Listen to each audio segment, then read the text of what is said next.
Hello friends, welcome back to my channel Living Flavors with Sunitha. In this video, I'm going to show you how to make Urundai kuzhambu. So this is a very yummy recipe and a very simple one. If you're bored of sambar, rasam or the usual gravies that we make, you must definitely watch this video and give this a try. Come on, let's get started.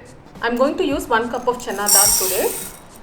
To this, I'm going to add 2 tablespoons of Toor Dal. Also adding 3 red chillies. You can adjust this according to your spice level. I'm going to wash this for 2 to 3 times. I'm going to add some water and let this soak for at least 2 hours.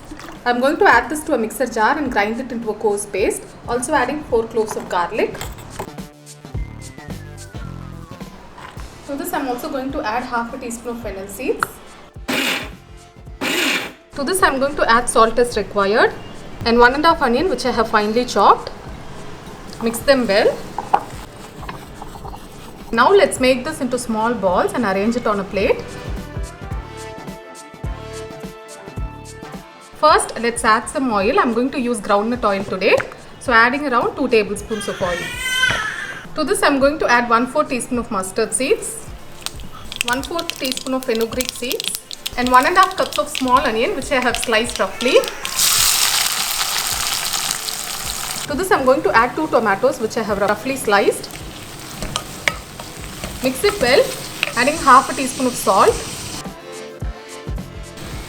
Let's cover and cook this for 3 minutes. After 3 minutes, this is how it looks. I'm going to add 2 tablespoons of Kashmiri red chilli powder, 2 tablespoons of coriander powder, 1/4 teaspoon of cumin powder.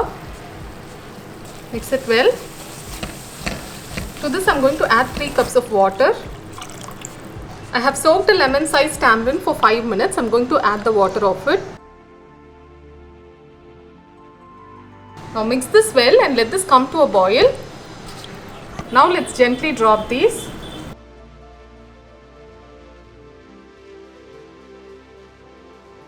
Do not mix it as soon as you add it. Let this cook for 2 to 3 minutes. After a few minutes, you can gently flip it and cook it on all the sides.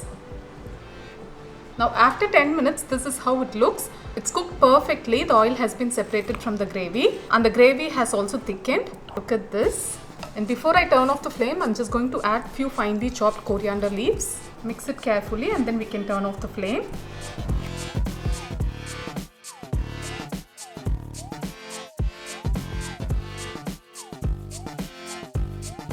So let's serve this.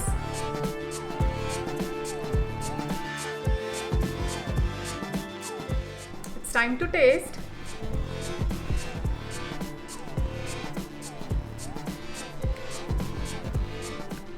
It's too good.